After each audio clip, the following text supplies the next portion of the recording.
Oh, what a day! What a lovely day!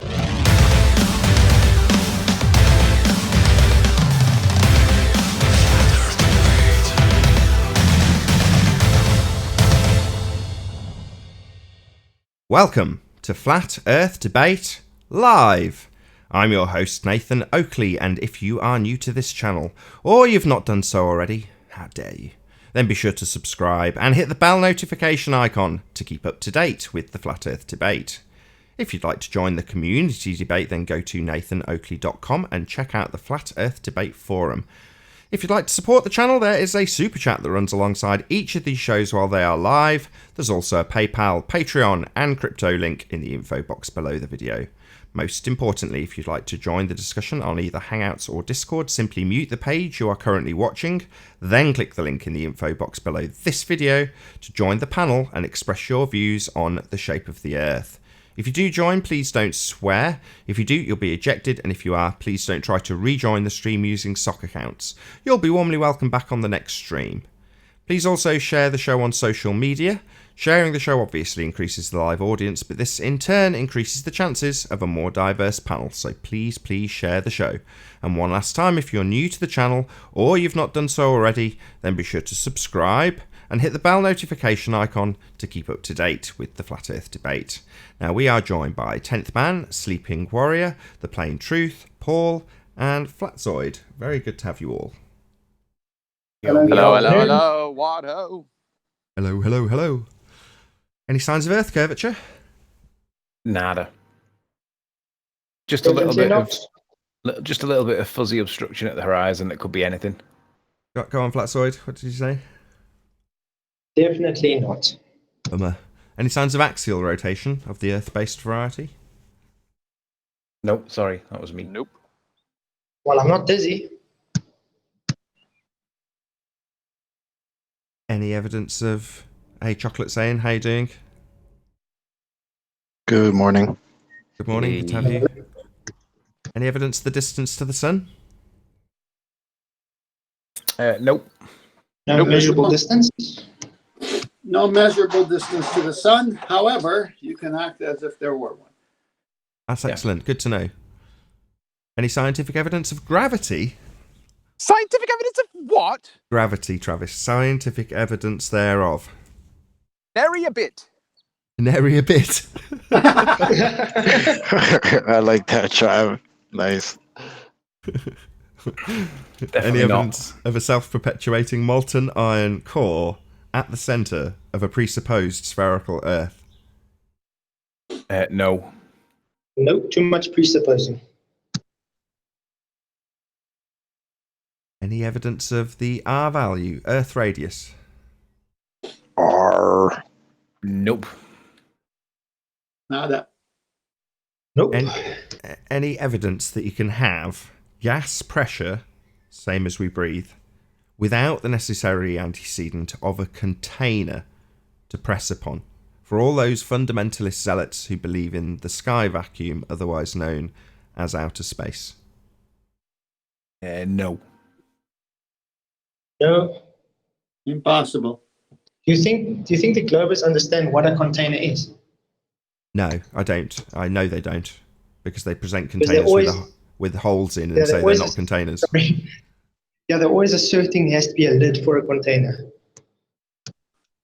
Have you seen Blue Marble Science's video where he claims gas pressure without a container, and then he uses a pipe? I use it a lot against the people. It's brilliant. I mean, they call me retarded, right? I admit I've made mistakes in the past, right? I have got shit wrong. I made a video about the wrong folk court. Same city, same country, roughly the same age period. He was even described as a philosopher. I thought they were talking about the same folk court. Didn't realise there was a different bloke that wasn't actually a physicist. And I have to ask myself, what's the difference between a physicist and a philosopher in the context of heliocentrism? And obviously there's no difference, because there's no evidence. You can't be a physicist in heliocentrism because there is no evidence to be a physicist about. It's all philosophy. I make my mistakes. However, I can laugh at my mistakes when I make them, because it's sometimes the big ones, right? Blue Marble Science thinks that he's demonstrated gas pressure and he can't realise that the pipe is the container. But an utter moron. It's like Craig from Fight the Flat Earth claiming that gravity is a force because Newton said it was, and Einstein supported him, and it didn't. Einstein replaced him, and when we used words to check up the meanings of words, replaced was one of the words. Superseded was another word. It doesn't support Craig's assertion. So we went and get Craig. He went and get George Musa to support him, and George Musa politely stabbed him in the face with a compass. Craig still thinks, and he's telling people that he won the debate between me and him over that point. And I'm like, moron! It's literally telling you gravity's not a force, but you can think of it. There is no explanation to explain that there is a force that Craig can claim victory on, but he's still doing it. So you've got blue marble science describing gas pressure without a container and a tube, and you've got Craig fight the flat earth claiming gravity is a force when Musa says it's not, and he still thinks that he's being supported. What are we playing with here? This is ridiculous. Idiots. Yeah, well, Good morning, Jacob, guys. no humility. Hey, Owen. I mean, Just want to say a quick shout out. Sorry, quick shout out. Thanks, SX0 for the super chat. Yeah, you're right. I didn't get to say it, but no evidence. You're right. He was answering the housekeeping. That concludes the housekeeping. Thank you very much indeed. I just want to make one more note before you go on about the pipe thing. It's the equivalent of putting a slow puncture in a tyre and claiming it's not a container anymore. It's the equivalent of putting a slow puncture what? Got a container with a hole in, it's still a container. So given the massive surface area of the pipe, relative to the pipe's surface area, the hole is quite small. So you're going to have entropy delayed, slowed down, but entropy will still increase. It will still succumb to entropy. And the same principle is applied with a much lesser surface area with a tyre. So if you have a tyre, a container, and you put a screw in it, you can still drive around potentially for a day, and you've still got tyre pressure inside the tyre, because the molecules of gas bounce around and hit the rubber, and then hit the metal, and then hit the rubber, and then hit the metal, and then one of them hits the hole, and you lose a tiny bit of pressure, and over enough time, entropy will still take hold. It just takes a while for all of the molecules to hit the hole rather than the walls of the container. And the pipe is exactly the same. The gas can hit the sides of the container, the pipe, or, over time, can eventually succumb to entropy, given that you've got a more dense gas underneath and a less dense gas on top, or however his arrangement is. You're still going to succumb to entropy because the gas is free-flowing. It's not attached. So entropy will still take hold. It'll just take a longer period of time. can I get a keyword? Hey, did you guys see Keyword me on Jose? time. Owen's keen to regale us with his... I saw your chats in Skype about it, so apparently... Well, just tell us all about it, Owen. Go ahead. All right, yeah. Yesterday I was kind of last minute disappointed about not being able to go to gamer night because it was postponed to today, so I was all fired up. And I basically, as an alternative, dove into Jose's, although very late in the show, like after 2 hours. And Jose gave me this room, like he literally said, okay, I'm going to throw away the panel and people can do a one-on-one with Arwin. So that was like really nice.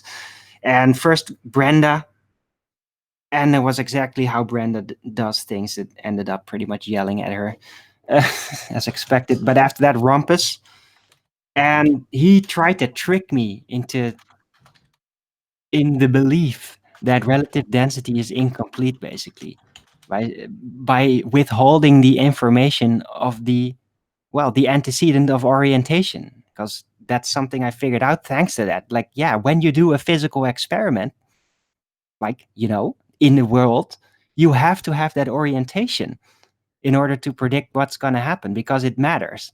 But you already know that because you are living in it. You already have that orientation. So most people don't really think about it. But when you only get presented with a 2D drawing, you don't know all the elements to it. So he was basically trying to trick me into thinking that relative density is not enough. So, yeah, that was what happened yesterday. That's because he wants relative density to have a force that he wants to call buoyancy, so that he can apply gravity, not realizing that the force itself is caused by the density of the medium in the first place. We know that, we can test it, we can demonstrate it, we can prove it, but he dismisses that because he wants to imply an additional cause or a replacement cause. Well, Mhm. scientific method says that you can't do that, Rumpus. Scientific method states that if you think that there's an additional cause, you've got to formulate an experiment where you manipulate your perceived additional cause and then Yep. prove that it does something. So unless Yep. you can demonstrate it, it's pseudoscience. That's exactly basically what I hammered Brenda with over the head, because she was just kept on playing. No, it is proven. It is, gravity is proven. And every Yeah. time the example, it's always mass, always weight being the thing varied, and she just couldn't get it. I know. But it's because, to be honest, it's difficult to understand that where the pseudoscience line's drawn, because although I can see it now, it stands out a mile for me. It's not easy for everybody else to realize, and it is obfuscated. This term is obfuscated to death to deliberately confuse people, and that's what they want us talking about. They want us talking about the topic within the topic, so that the topic becomes not the point. Yeah, they want you to beg the question. Not whether or not gravity exists. The point becomes gravity generally, and whether or not it's this or that. And Exactly. They we want you should to beg the remind them that question of gravity gravity. is a claim that needs to be demonstrated, otherwise it's pseudoscience. They want you to beg the question and assume there is a force. That's what Correct. they want you to do. So once you're into begging the question, you then have to start. Arwin more accurately describes his examples with force disequilibrium.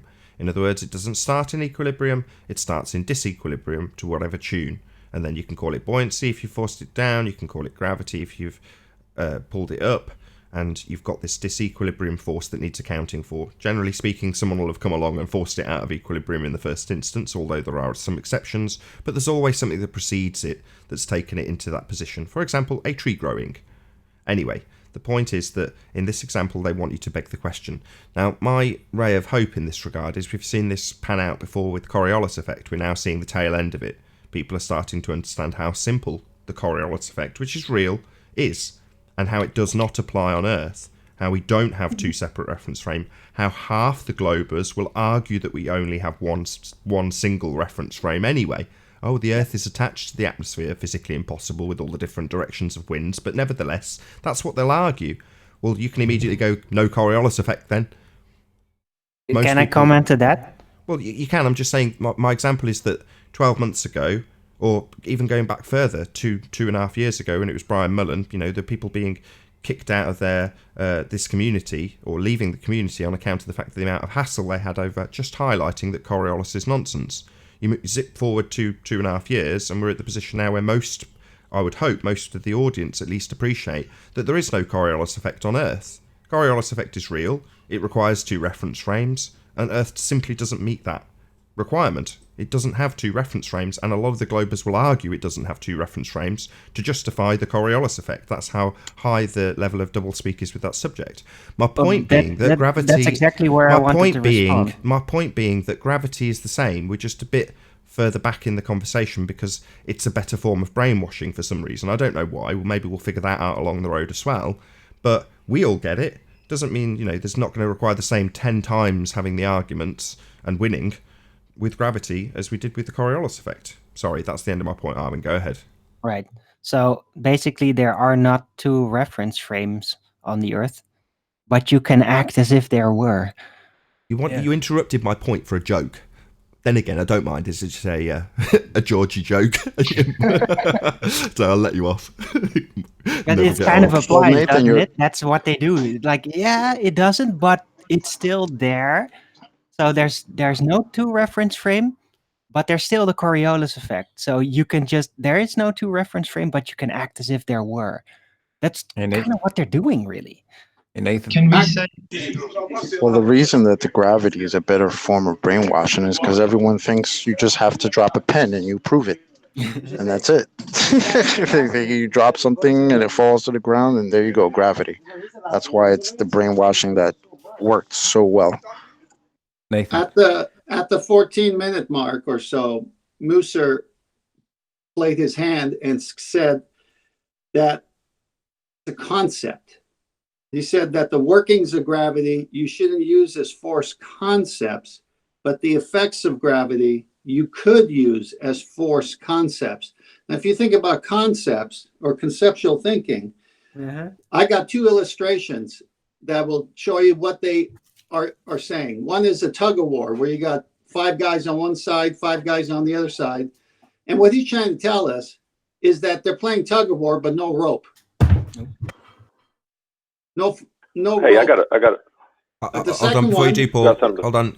He's got one more, and then Anthony's been waiting in the wings patiently. Yeah, the second one is what we are using today, Wi-Fi.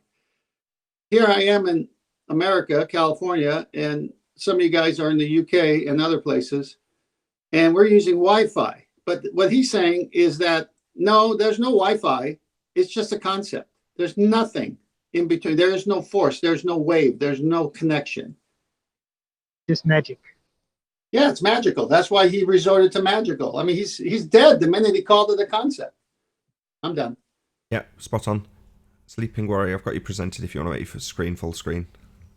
Yeah, right. Shout outs to Roxanne Glenn in chat. If you haven't subbed to her, go and sub to her. She was at Speaker's Corner at the weekend. You should check it out. It's really good. Right, so I got some really cool feedback from numerous people in the last 24 hours about these clips. And basically what these clips are showing is that there is a lateral displacement. Let me turn that one down a bit. Because people are still struggling with this up and down.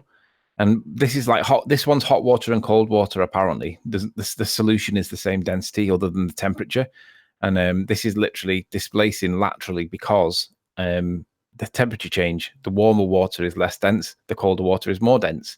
So the direction is less dense and more dense. It's not up and down. We call it up and down because we're the humans and we need to communicate to each other to be able to describe the effect that we see or the phenomena that we see. So we're using the relative term that's up and down. But the direction or the vector is caused by the density of the top fluid, which is cold, which is warm, compared to the density of the bottom fluid, which is less warm or cooler, and because the density changes. So I want to read to you what the description of the thing says. Density tank demonstration. A demonstration of what happens when you combine cold, salty, dense water and warm, fresh. All right, so this one's got two causes. In this video, the clear, fresh water sits on top of the blue, salty water because it is less dense than the salty water. So they're using two causes there. So that's a point that we could discuss in itself, because this is where you can have two independent variables within one thing. You get a correlation. So there's not the one cause in this one. There's two. But I can move to the next one, which is the one I showed yesterday, which doesn't have two. It only has the one. And basically, let's play this again. This is the same thing.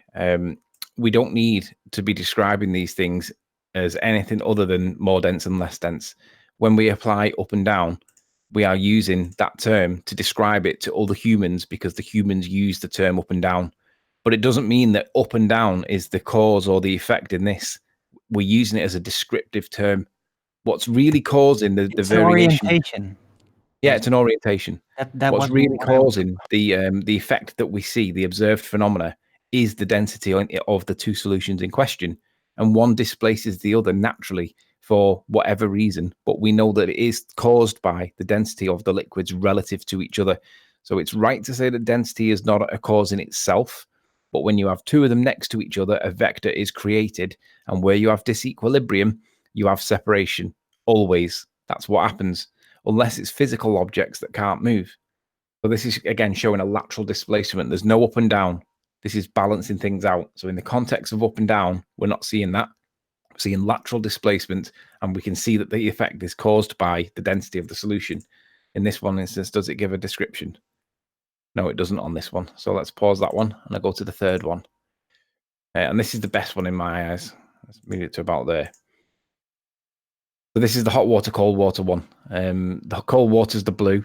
This is the same density, by the way. This one's just hot and cold water, and that's why it's slower. The red one is obviously warm. But as you can see, the effect of convection is that hot goes to cold and cold goes to hot. It's balancing itself out. So whilst this is finding its equilibrium, it's forming a layer, and the vector is caused by that density disequilibrium. When you make it equilibralize and find its level, then it settles. That's where the vector's coming from. That's the direction that we label up and down. And obviously, it's doing it. It's just the way nature works. I don't know why it's doing it that way. God designed it that way, or something like that. Who cares? But the point is, that's what we observe. The phenomena we observe is convection currents. Why it does it, who knows? But we know what causes it.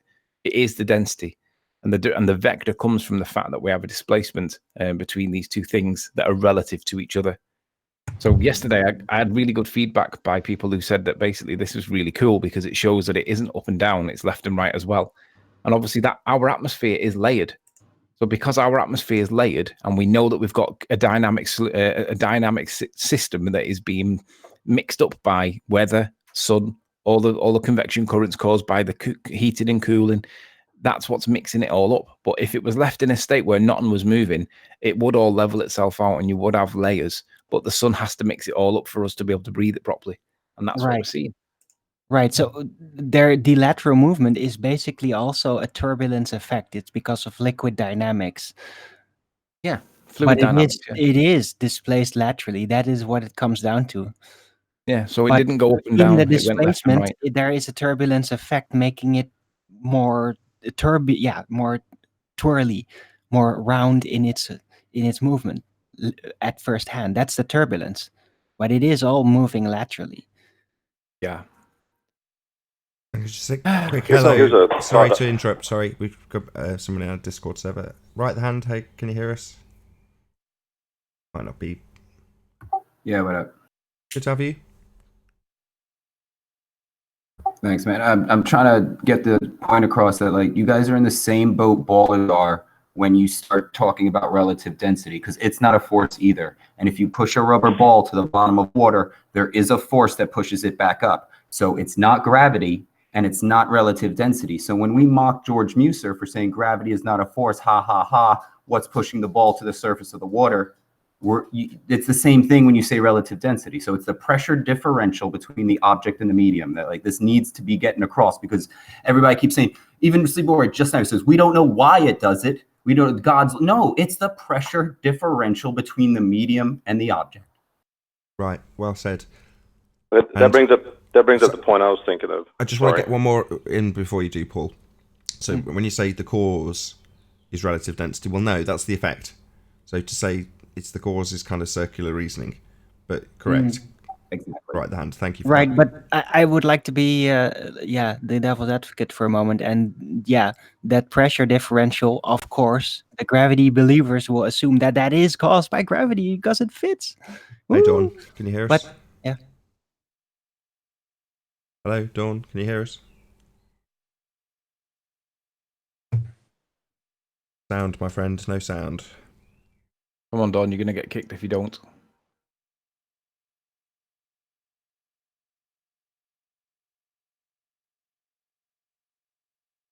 Join on Discord. Sort your mic out. I think so. Okay, can I jump in now? If you can hear me. Now, I'm obviously trying to figure this out and think it through. Can pressure be considered, like molecules inside of a tank or any kind of pressure, be at some level be considered a force on an object? Yeah, gas pressure is a force, isn't it? It has to be in a container. You need a container for pressure. I didn't hear what he said. He muffled really bad. You need a container for pressure. Like, that's the bottom line. Yeah, the problem that's not my point. The problem is when you say hold on, Anthony. Hold on. Go ahead, Paul. What's your point? That's not my point. Like, could it? They talked about the force and exerted on an object, whatever it is, to cause to cause things to go up or down. Could it be like what causes a helium balloon to go up is the force of the molecules pressing against it to force it upwards? Yeah, it's the pressure of the air that pushes it up, the same way as the pressure of the water pushes a rubber ball to the surface. Right. Okay. So now, what if they're trying to measure this force and it's not really, they're measuring some kind of ethereal thing that exists out of nowhere, but that's what they're trying to measure, that force of the molecules pressing upon another object, forcing it up or down. Or, I guess the word forces, or causing it to go, like that. Of course, I'm using the relative term again, but move towards the sky, displace towards the sky, or displace towards the ground. So what if that's what we're talking about here, is this force of the molecules interacting? Because the more I look at it, the more I think about it, everything we see in this system we live in is either pressure, temperature, or chemical reactions occurring. There's no other things that I can see that can be account for anything. And even like I said, I was saying this yesterday, I was making my, tea, my iced tea, and actually, in a sense, entropy is necessary for tea to occur, because I want the the tea to disperse throughout the whole liquid. So entropy is almost necessary, which is almost more of a chemical process at some level, because it's described that way. So, I mean, I just throwing that out there as a thought process. What they're trying to measure something that's just a way that everything's interacting with each other.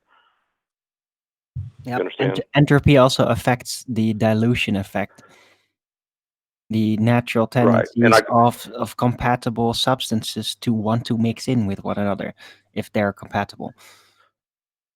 Right, like when I put the tea in, first of all, I boil the tea, and then I put ice in the bottom of the pitcher to cool the water so that it doesn't, for one, doesn't break the glass. Two, I want iced tea. I don't want hot tea. But then when I pour water on top of it to finish filling it up, you can see what even Anthony was describing, all this whole process. Like through me making glasses of tea, I saw diffusion, entropy, all this occurring in one fell swoop, making just a picture of tea. You know, it's just, I don't know. More things to think about, that's all.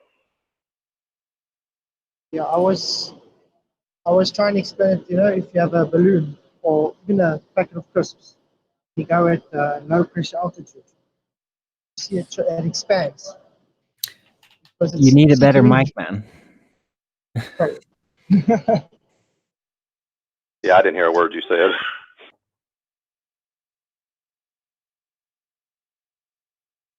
Can you hear me now? We can hear you, but your mic is just very it warps the sound constantly. Oh, must be the Wi-Fi connection again. No, it's not a that you're phasing out. It's just that the sound itself is being warped by the quality of your mic, I think. Don't worry, I'm getting a new phone soon. This one's a bit cheap.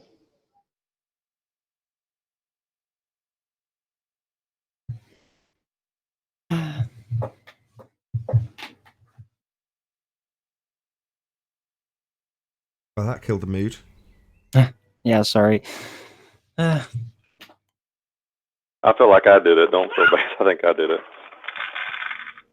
Dawn's just told me on Discord that he didn't have his mic plugged in. I said, well, plug your mic in and go in on Discord then. Mike, I've unserver muted him so you can talk on Discord.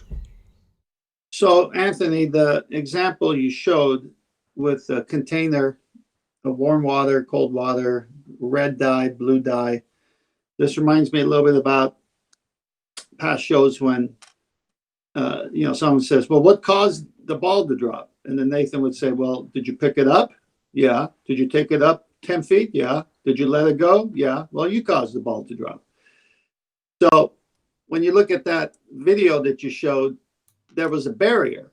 And as long as the barrier was there, the two dyes or the saltwater solution, the more denser versus the freshwater, were separated until someone caused an action that moved the barrier. And then the effects took place. Right? Yeah. All right. So when properties that are different than one another are separated by a barrier, we see it the way it was prior to a human being doing something. The minute you do something, when two different types of properties mix, or maybe three or four types of properties, like that one picture on the internet that shows the cherry and the cork and the honey and the water, all the different layers, they're all going to eventually find their equilibrium because they're made of different properties and they behave to each other differently, right? I think that's the bit that most people don't understand. I think that You're not literally saying humans cause things to drop, are you? Well, when we drop but it them, does- yeah. so let me But ask it you, does Dawn. speak to a prime mover. Sometimes things drop without humans, seeing them or touching them, right? Yeah, but there's a process we that will have assume. yeah, but there will be a process that have preceded it. Okay, like what would be the process of like a meteor coming down from the sky? I don't know that answer. Okay, Have that's you ever not got a human. evidence of a meteor coming down from the sky? You can't say human is the cause of a meteor coming down, can you? Yeah, you No. could drop it out of You've a got plane. You could evidence of a actually drop meteor it coming out of a down. plane. Sorry, not humans. A process, like a tree growing for the apple falling. So is it now silly to say that my microphone dropping is I'm the cause. Maybe Yeah. that's dropping for the same reason the meteor came down that you can't answer. Well, you Why? dropped the mic, and we have no answer for what a meteor even is. Well, it's something dropping. That's Well, why I was here's using it as an something. example. It's a thing dropping in the same direction that the something. microphone would drop. It's just we haven't dropped it ourselves. Dropping is relative. That's a relative term. It's going down due to the pressure differential between the microphone and the air. A vacuum doesn't suck things up. It creates a pressure differential, which makes molecules move in a certain direction. You're not displaying anything when you drop a microphone, except that you can artificially create a pressure differential by expending energy. I gotta disagree on that. Well, actually, I think I know what relative. Tin Man's The driving at, direction's though. relative. Dropping is relative, and relative to the ground. That's what we're saying. And The ground is the stablest, continuous, highest pressure that doesn't change. I actually think. No, I don't believe it's to do with pressure.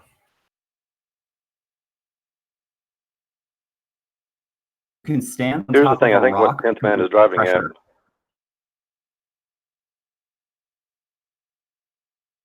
I'm talking over somebody. I'm trying not to, but I think Tenth Man's driving at something. If I can gather it, I mean, if nothing is acted upon in any way, everything will find an equilibrium. And then once there's equilibrium reached, unless something is acted upon it at some point, whether an agent like me or agent of someone else, it'll always stay equilibrium. Which to me speaks of what other people have talked, and we've talked about in here, the ontological primitive of a prime mover, someone that had initially started the process. Because if not, it's all going to maintain equilibrium without some kind of intelligent agent acting upon it. I agree with intelligent agent. I disagree that things stop acting upon each other. Air is always acting upon the mediums that it is touching. Objects are always acting upon each other. There's always pressure acting upon other pressure, always. So sorry, right? I'm talking about equilibrium. Pressure makes things drop towards Earth. Absolutely. Hold on, no, Paul. Even in equilibrium, you've just found equilibrium between the pressures. So there is still a pressure at play, but it's found equilibrium.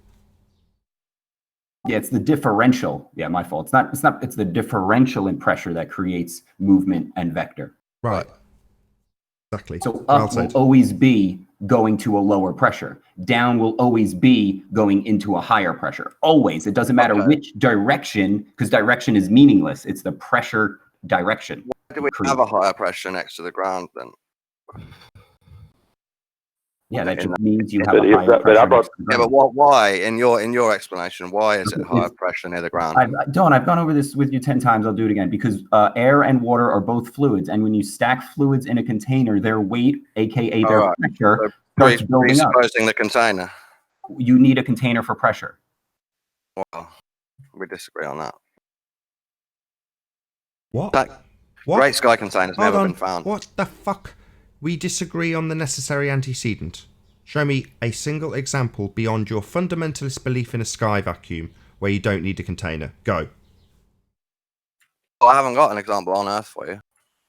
Sorry, Earth is the didn't you listen? Beyond your fundy zealot belief about what the sky is, show me a single example. Shut up, Dawn. You didn't listen the first time. You told me about what the sky again, so you were going to use your fundy belief in what the sky is. I'm saying I don't have it. I don't have what you want. Right. Sorry. So, given that we don't have any examples of... But we still disagree. Shut up! On it.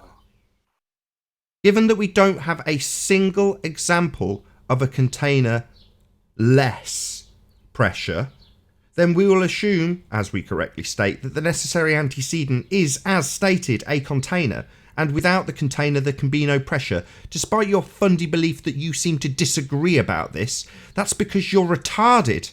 Yeah? Your disagreement in this regard means nothing. The necessary antecedent... Shut up! Shut your stupid mouth! No. The necessary antecedent doesn't change with your fundy belief, Dawn. It is a container. Without the container, there can You're be no assuming pressure. it's a container, What is dude. your You're malfunction? assuming. Why is it that every time I make this point, you talk over the top of me? I'll wait till I'll you try make the again point, for a then I fourth can talk. fucking time, and you'll shut your mouth, Dawn. Yeah? I'll say it again with a little bit of an insult. You talking over me is because you're retarded. You don't know how to converse properly. And at the end of my conclusionary point, you talk because you're retarded. So don't litter my show with your mental incapacity. Just shut the fuck up and listen. I will get to the end of my statement in the face of your fundy belief that it's not needed, that you somehow disagree with our statement about the necessary antecedent. You're still talking. I haven't got to the end of my statement once. Now you, Dawn, the fundy fuckwit here, will shut your fundy mouth and you'll listen to my statement at least once without fucking interrupting. Okay, Dawn? Then I'm going to turn my mic up and be angry and insulting to you, maybe. You haven't listened to my statement. You've said, I don't agree. Yeah? Well, you're wrong, Dawn. So in the face of that, you can either... I literally disagree. There's no debating you can that. disagree, and I'm trying to point out that your disagreement is meaningless. It's an antecedent. What's an antecedent, Dawn? I've no idea. Yeah, that's what I'm talking about. You're the fucking fundy fuckwit retard here. Dude, so don't talk over me. Don't talk over me when you don't know what we're talking about. You would never have had that idea if you didn't look it up, you weirdo. You have no clue what's being discussed. You're the dumbest person on the panel, and yet every time I make my conclusion, like now, you talk over me. This is your last opportunity, Dawn. You can't debunk your last opportunity. Why are you rumpusing the shit? Your reasons for why it happens are bullshit. Made up. Just rumpusing the panel because you've lost. This is pathetic. You make it up, Nathan. Yeah, you're not letting me get to the end of my statement even once. I've tried 4 times, twice, and during the statement, every time so I had to speak up. You've rumpused the top of the statement at the end of it. The conclusionary point gets ended because of you, because you're an idiot. No, you made 2 mistakes through the statement, so I had to name them. Butt in. Name them. You said I was retarded. That's one mistake. Yes, you are retarded. Yeah, you're said disagreeing the reason with I'm what an retarded is 'cause I don't know antecedent what is, and you don't know what an antecedent is. That makes you fundamentally retarded. That's also yeah, let's make it clear for the audience. He's just said he disagrees with the necessary antecedent. I ask him what an antecedent is, and he says he doesn't know, and then disagrees that he's retarded. Yeah, unfortunately, retarded people, even in the face of me pointing out just how stupid and retarded they are, claim they're not retarded. Yeah, stupid people don't realise how stupid they are, Dawn. That's you. That's why you keep interrupting. Every time I try to get to the end of a statement, you think it's your opportunity to talk over the top of me. Now, I'm the one with the information. You're not. That's the simplistic way of putting this, Dawn. Now, you can rumpus the living shit out of me non-stop, but it doesn't change the antecedent consequent relationship needed for gas pressure. Now, you can say you disagree. That just makes you retarded. You don't have to like it, Sunshine. Atmospheric pressure is different. I destroyed this argument of his before. I've had, if I can handle it. Yep, so the whole reason they'll say atmospheric pressure is different is because, oh, it's the weight of the atmosphere. Well, what is weight? It's the pressure applied to a scale. So all they're saying is atmospheric pressure is different from air pressure, and they sound retarded.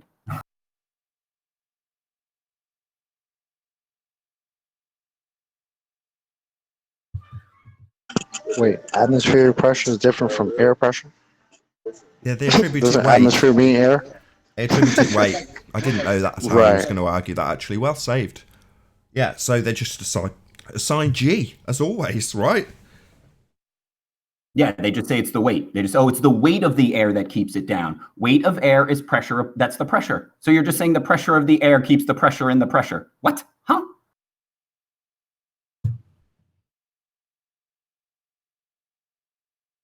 Silence. No reply.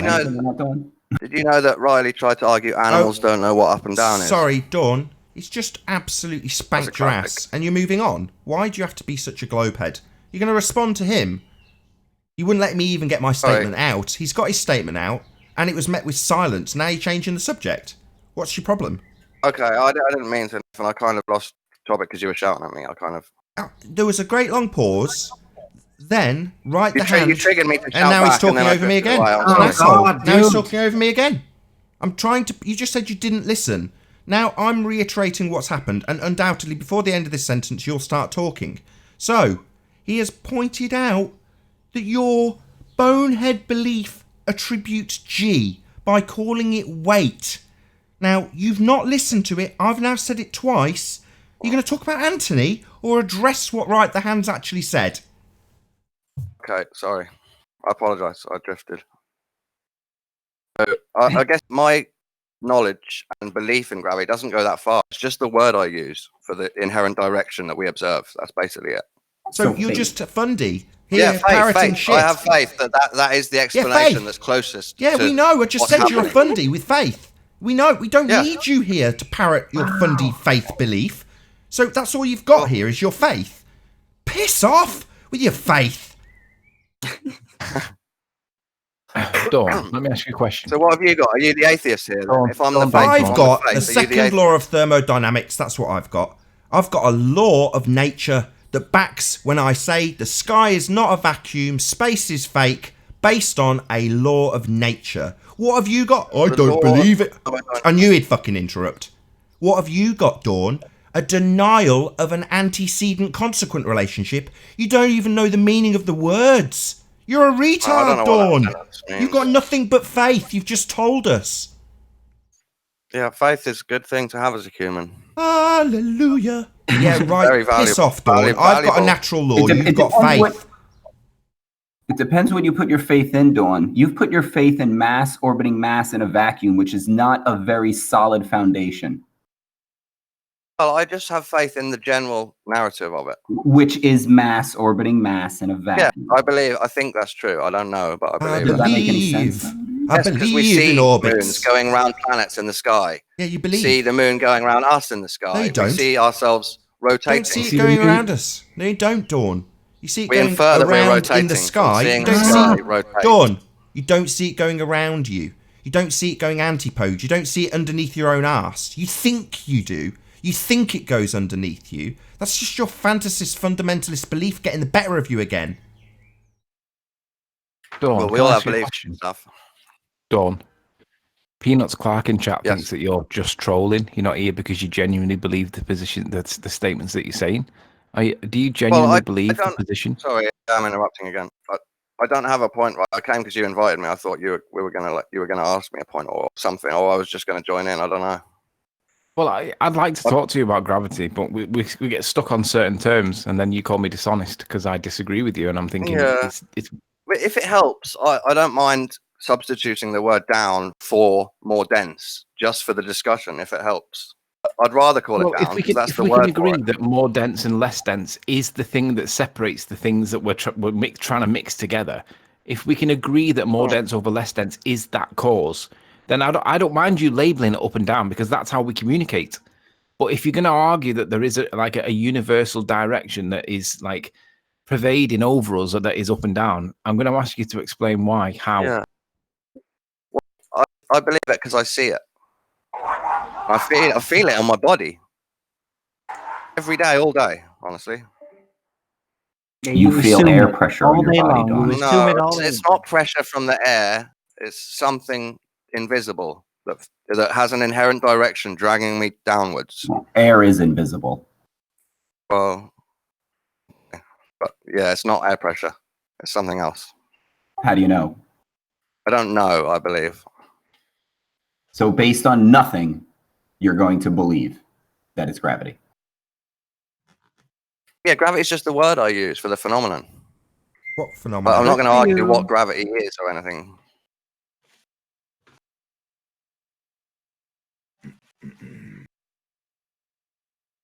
Yeah, we know. You've got a fundy belief. We know. Yeah, we all have beliefs. Yeah, but Dawn, here's the problem. If we're gonna debate, and let's say I'm just debating my religious belief in something with no tangible evidence, and I just believe it, how do you debate that? You can't debate somebody's unyielding blind faith. Well, yeah, but I kind of feel the same when I'm talking to you. You're assuming a container. You're assuming it's not gravity by default. Yeah, it's just a wanker. You didn't listen to a word I said. That's because you wouldn't let me get to the end of my point, Dawn. No, you weren't coming through then. Yeah, then, and now you're doing it again. So I start talking, and instantly you need to talk over the top of the end of every statement I make. So because you didn't listen to the point I made, you've just made the same bonehead mistake and said you're assuming a container. I asked you what antecedent means, didn't I, Dawn? Yeah, I just said so. I don't know. Yeah, meta. Yeah, go and look it up. You said in your sentence that you don't tell me what I've said. Listen again. What you said. Listen, try to be educated. Don't fall into the trap of being the bonehead you are. Just listen. You're assuming that the antecedent nature means it has to be the same in the big scale and in the sky, right? That's what you're assuming. You've just used a word you don't know, which demonstrates admirably I do just know how what retarded. It means, here he goes I just again. couldn't be bothered to look it up right now. Yeah, it means so you need it. Dawn, Dawn, system, right? It's critical. It Dawn, shut up. It's critical. That's why I'm asking you to look it up, but you have just chosen instead to not look it up and use the word out of context.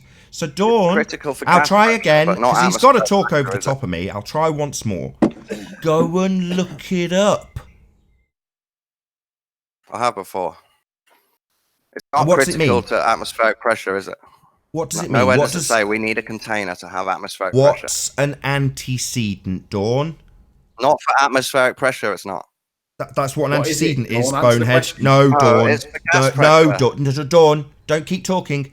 No, Dawn. That's not what an antecedent is. Perhaps you might want to go and look it up. Fourth time. Oh, give me 30 seconds then. Good lad.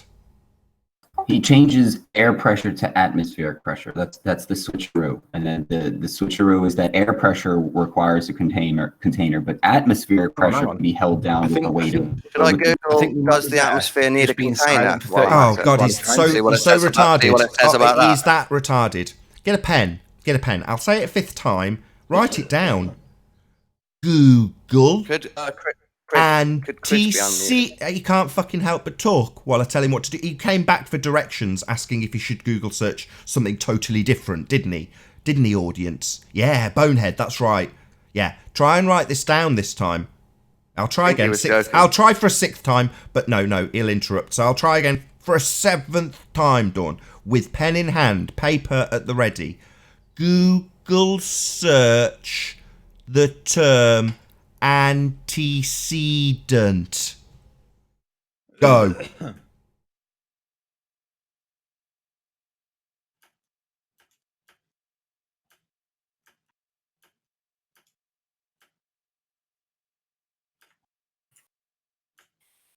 Yeah. So I actually trust you when you told me what it was. So I haven't told you what it was. You asked me to Google it. Just Google it, Dawn. I have. I know what it means. Well, read it. What does it say? Well, you want to explain it to everyone? Knows, don't they? No, you don't know. I do know. Read it out.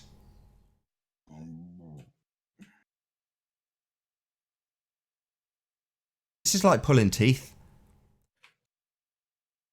Come on, Dawn. Read it. A thing that existed before or logically precedes another. Right. The thing that exists before gas pressure, pressing pressure is something to I knew he'd interrupt. You're going to listen up. I'm just saying right. Listen up, fuckwit. Right. Listen up. We're trying to educate you. It's tough. It's hard work. But if you interrupt every single statement I make, you'll just end up making the same mistakes. You'll be forever stupid.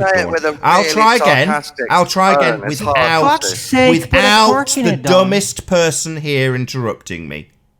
So, without something to press on, you can't have pressure.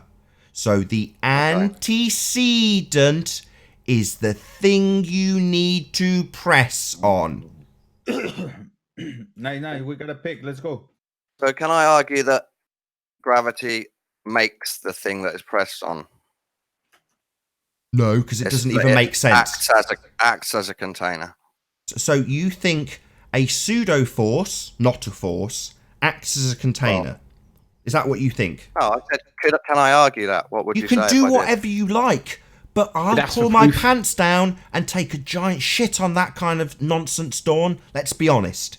No, Dawn. No, let me answer. You've posed it as a question. Can I argue that gravity, a pseudo-force, a non-force, a not a force, can be... Dawn. Why do you do it every time? Every single time. Did you say stuff that's made up? And Shut it's really annoying. the fuck up. Can I say a pseudo-force, non-force, something that doesn't push, pull, or provide any force to anything? Your words, not my words. I knew it. You're brain dead. You'll remain brain dead forever, Dawn. Yeah, shut up, Dawn. Shut up. Yeah, because you've triggered Darwin to interrupt me now. That's what happens. You've set him off. So, Dawn, yeah, you need something to press upon to have pressure. Arguing that a non-force acts as a container, by definition, is a concession that you need a container, Dawn. So in your question, you're conceding that you need a container because you're asking if a pseudo-force can be a container. So your answer is no, I can't argue that. No. My answer is you're a retard and I'll take my trousers down and take a shit on such a useless argument, which is what I've just painfully done with you interrupting me 4 times. Well, now I have a question, but because you've found the citation, like why would we listen to anything else you have to say? Why would we listen to you anymore, Dawn? Why would we listen to you? Why do you have questions for us? Why? It takes us 15 minutes just to get one statement out that you'll simultaneously ignore and assert again 10 minutes later. So why would we listen to your questions, Dawn? You don't listen to the answers. Nathan, could I have a chat with Dawn? Be my guest. Dawn, your question was, what was the question that you asked? Can I blame someone else? I mean, I've heard other people say that the phenomenon of gravity, Earth attracting stuff to it, making the gas pressure, is making the same effect as pressing on a container. If I was to say that a PhD who writes for Scientific American stated that gravity is not a force, but you can think of it as a force, would you still want to argue or question whether or not you want to cite something that's not actually a force, but you can think of it as a force as a reason for something happening? Yeah, I understand that happened, and if you look deep into them, they say technically it's not a force. But I mean, I don't want to say acts like a force every time, so we just say the force of gravity. I don't mind saying the phenomenon of gravity. It's not a force. So the answer to your question, which when you said, can I challenge or question that it might be someone else causing it, you can. But if the thing you're about to ask is to do with gravity, and we know that gravity is not a force, but we can think of it as a force, I'm then going to say no, because the thing that you're asking about doesn't exist. I'll call it the then if I remember to. But so I was going to ask another question. I was going to pose it to Nathan, but I could ask you. Let me just hang on, Don. Don, I got a question for you. You know, you found the citation saying we need containers and antecedent. Dawn. You've asked a couple of questions. You've got answers that have taken very long time to answer with you interrupting constantly. Now someone's got a question for you. Go ahead, 10th man. Don, can you please provide just one single example of pressure existing without a container? Yes, you live in it. You are the example. This reality is the example. You just stepped outside, looked at the sky, and said something. I need an example that you have. I'm saying over the hundreds of years of people going upwards, no one's ever bumped into a container ever. We haven't found any evidence of a sky container, so we assume it's different to small pressure systems that we create ourselves on Earth. Who's this we? This is why I was going to ask my question. Because you found the citation that says it's an antecedent, does that mean you can't ever believe? Dawn, you keep saying we. Who's this we? You lot, the ones who think there has to be a container because you found a citation. Sorry, Dawn, I'm trying to get clarity on what you're saying. You just won't shut up. So we haven't bumped into the sky. Us on the panel haven't bumped into the sky. That's what you're saying. No one's ever reported to have bumped into the sky container that you And nobody has suggest ever is there. demonstrated gas pressure without the necessary antecedent of a container, Dawn. So therefore, you'd naturally assume that the sky is contained. You don't and the have gas... to demonstrate Dawn! a solar Dawn! system in a universe. Shut up! Universe, do we? Dawn, There is one. you're really going to piss me off if we can't have a two-way Not everything conversation. is demonstrated And every in a single small time I scale. talk, you talk over the top of me. Yeah, Dawn, given that there isn't a single demonstration of gas pressure without a container, why on earth would you point to the sky and assume that that is an example of it when there aren't any other examples? Why would you assume that that is one when you haven't experienced that? Because not everything is demonstrated on a small scale. Some things are different on a large scale. And sometimes there's other evidence for something being something. Even though you haven't got another small scale example, I see. doesn't mean okay, it's not Dawn, true. you don't have to go on and on. Yeah, so sometimes there's evidence for things not being as they are. So is there any evidence of gas pressure without a container? Because at the moment you're pointing at the sky where nobody's going, and all of the other examples point in the other direction that a container is needed. So it What do you mean nobody seems goes to the sky? I knew he wouldn't shut his fucking mouth. Loads Do of I people only go to the get sky. 15-second intervals with you, Dawn? Is that what the rules are here? I get to talk for 15 seconds before you fucking interrupt me. Is that the rules? Is that how You said long you something can wrong listen again. for? You said something Is that wrong how again. long You you said can nobody listen? goes Is that to the how long sky. you can I listen have for, to Dawn? interrupt You've and say, only but got a people do go in the 15-second sky. attention span. Is that how long you can listen for? 15 seconds before you have to talk? But by the time you get to the end, there's like 4 things. Yeah, I that don't have get say. to the end, though, That's do wrong. I, Dawn? You interrupt every single time. You literally said nobody goes in the sky. This is a blatant lie. Can someone else on the panel back me up? Because literally, the in this sky where conversation, nobody even now with goes. Dawn, I'm literally even now with trying to Dawn, put you on he mute. will not let me get to the end of a sentence under any circumstances. Can someone on the panel back me up that he's being completely unreasonable? Yeah, He's Dawn, you gotta being just like pompous. wait, just count to 10, man, in your head. Just count to 10. Like I Yeah, have I'm trouble trying, butting I'm in trying. too. Just let him wait for the lull. Yeah. So there is absolutely no examples that conform with your belief in what the sky is. None of us are going there to confirm your belief that contradicts every single example. So when you say there may be examples that contravene it, and then point at the sky, well, is it that maybe your sky belief defies every single example given, Dawn? Yeah, it does. It does defy a lot of examples given in a laboratory. Not a lot. Not a lot. All. Not a lot. Every. All, Not all Dawn. of them. All examples of gas pressure have the necessary antecedent of a container. So pointing at the sky is not an affirmation of your sky belief. It's in fact circular reasoning. Using your belief. I knew you would. I knew it. I absolutely knew when I got to the conclusion he'd interrupt. Yeah? So it's called circular reasoning. Pointing at the sky and saying, I believe it's a sky vacuum, is not a demonstration of it being a sky vacuum, only an affirmation of your fundamentalist religious belief in a sky vacuum. And with that, I'll say if you are watching this on the Nathan Oakley premiering stream, then stay tuned, as there will be an after show to follow. However, if you're watching this live on the Nathan Oakley 1980 channel, this is where we bid you farewell. A huge, massive, enormous thank you to all of you who tuned in, liked, commented, shared, subscribed, and all that good stuff. Also, of course, a massive thank you to all of today's debating panel. If you need to keep yourself occupied after the stream is over, then go to nathanoakley.com and check out the Flat Earth Debate Forum to keep up to date with the community debate. I've been Nathan Oakley. I'll see you all in the next video, and stay tuned if you're watching on Nathan Oakley. Oh, what a day! What a lovely day!